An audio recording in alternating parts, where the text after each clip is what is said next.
Good morning, welcome to a new blog.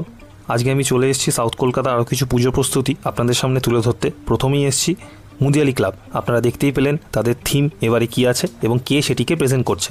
আমরা মূল মণ্ডপের ভেতর ঢুকেছিলাম, কিন্তু সেখানে ক্যামেরা অ্যালাউ নেই, কাজ জোর কদমে চলছে, তো সেই জন্য আপনাদের কিছু দেখাতে পাচ্ছি না। এরপর আমরা চলে এসেছি শিব মন্দির, মুদিয়ালির পাশেই, সবাই জানেন, এবং সেখানেও জোর কদমে মণ্ডপ তৈরির কাজ চলছে। বাঁশ, লোহা, প্লাই সব কিছু দিয়ে কাজ বেশ ভালোই চলছে। ভেতরে একটা প্ল্যাটফর্মের মতো করা হয়েছে। যত কাজ এগোবে আমরা আপনাদের সামনে তুলে ধরবো, এমনভাবে মণ্ডপটি দর্শকদের জন্য প্রেজেন্ট করা হবে। এবারে আমরা চলে এসেছি ত্রিধারা সম্মিলনীর সামনে। চলুন এগোনো যাক এবং দেখা যাক। আমি এখন যাচ্ছি ত্রিধারা সম্মিলনী। তো দেখতেই পাচ্ছেন এটা অনেকটাই কাজ এখন এগিয়েছে। আগের বারে যখন এসেছিলাম তখন বাঁশের কাজই হচ্ছিল, স্ট্রাকচারটাই ছিল, কিন্তু কম ছিল। এবারে যথেষ্টই বেশি রকমের কাজটা হচ্ছে।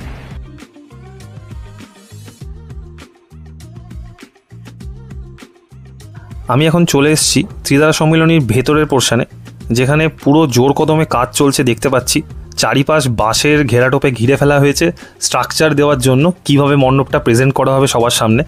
এবং অন্য দিক দিয়ে যদি আপনি দেখুন একটা স্লোপিংয়ের মতো করা হয়েছে, তারপরে একটা প্ল্যাটফর্ম করা হয়েছে। হয়তো ওই প্ল্যাটফর্মটার ওপর ঠাকুরটা থাকবে। এবং এবার আপনাকে এক্সক্লুসিভ দেখাচ্ছি, পেছন দিক থেকেই সাহি এটাই ত্রিধারার ঠাকুর, যেটা মণ্ডপের ভেতরেই তৈরি হচ্ছে। এরপর আমরা চলে আসলাম বকুল বাগান সার্বজনীন। এখানেও পুরো মণ্ডপের ভেতরেই কাজ হচ্ছে, মণ্ডপ ঢেকে ফেলা হয়েছে যাতে বৃষ্টি বিঘ্নিত না হতে পারে। আজকে সর্বশেষ জায়গা ভবানীপুর অবসর। এখানেও চারিপাশ ঘিরে রেখে জোর কদমে কাজ হচ্ছে, কিন্তু এনারা থিম বিষয়ে কোনো ইনফরমেশন এখনই দিতে চান না।